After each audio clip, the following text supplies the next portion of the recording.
I'd like to read for you a story that my mum used to read to me when I was at school. It's one of my favourites. I hope you enjoy it as much as I do. Ho ho for the robbers, the cops and the robbers, ho ho. Cops and Robbers by Janet and Alan Alberg. Here are the cops of London town, hard working, brave and true. They drink their tea, stay up till 3 and take good care of you. Here are the robbers of London town, with crowbars and skeleton keys. They prowl and creep while you're asleep and take whatever they please. Ho ho for the robbers, the cops and the robbers, ho ho. The worst of the robbers, as most of us know, is dreadful Grabber Dan. His voice is gruff and he's pinched enough stuff to fill a furniture van. His mates in the gang are Snatcher Jack, and Babyface Billy the Bag, Peg-legged Horace, Fingers Morris, and villainous Grandma Swag. Ho ho for the robbers, the cops and the robbers, ho ho. This dreadful snatching, pilfering bunch would rob a baby of his lunch. This sneaking, creeping, fingering lot were burglar like as not. This peg-faced, baby-faced, villainous crew would pick the pocket of a kangaroo. But now we hear there's worse to come, for the robbers are planning, the scallywag scum, to make a haul on Christmas Eve of all the toys that they can thieve. Like crooked Santas they'll creep about, pinching presents, not giving them out. Ho ho for the robbers, the cops and the robbers, ho ho. The best of the cops, by common consent, is outstanding Officer Pugh. He can run like a hare and fight like a bear, and he's good at crosswords too. So on Christmas Eve, when the trouble began, the station sergeant said, "The thing to do is send for Pugh. He'll catch 'em alive or dead."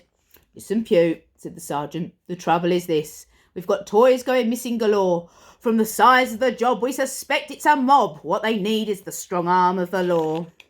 Ho ho for the robbers, the cops and the robbers, ho ho. Meanwhile outside, in the gloomy street, the strong arm of the robbers was working a treat, and the strong leg too, and the beady eye, keeping watch for passers-by. In at the windows, in at the doors, down the chimneys, under the floors. Through silent rooms the robbers crept, while in their beds the children slept, dreaming of Santa Claus and snow and what they'd get from Uncle Joe. They never knew that Uncle Morris was robbing them, and Uncle Horace. Ho ho for the robbers, the cops and the robbers, ho ho. The lookout man was Snatcher Jack. He stood in a doorway yawning. But when Officer Pugh came into view, Jack saw him and whistled to warn him.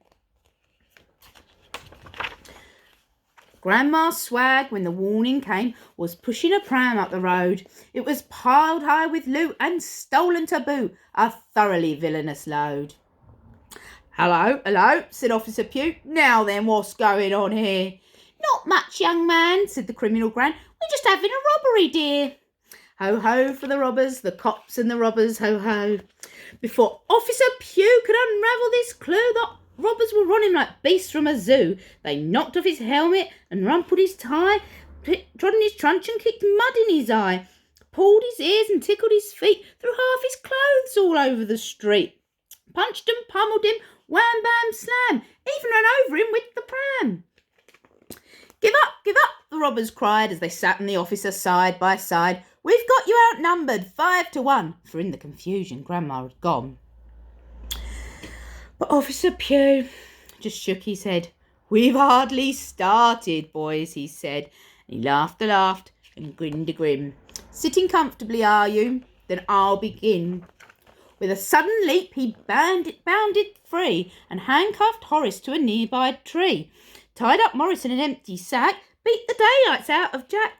"Help!" shouted Billy. "This can't be fair. This Pugh's not human. He fights like a bear. My mother was right. Crime doesn't pay." And with these words he fainted away. Grabber Dan was the last to cop it. Grandma, of course, having chosen to hop it. Dan tried to run, the officer sought him. Dan tried to hide, the officer caught him. Dan went to lift Pugh over his head. The officer lifted Dan instead, and down he tumbled, skidded, rolled, hit a concrete gnome and was knocked out cold. Pew dusted his hands and sat on the wall. A little snow had begun to fall. He looked at the gnome and patted his head. "You could get a medal for this," he said. "Ho, ho for the robbers, the cops and the robbers, ho, ho.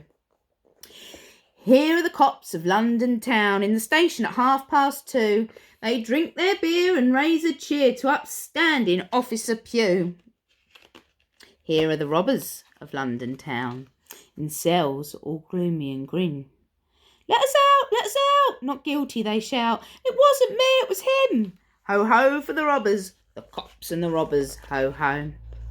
And the toys, they were taken back by Santa Claus copper with a Santa Claus sack, while the rest of the force searched day and night for an elderly lady of medium height, with a fondness for earring and red fox furs, and a habit of taking what wasn't hers. She usually carried a sizable bag. Her name, of course, was Grandma Swag. Ho, ho for the robbers, the cops and the robbers, ho, ho.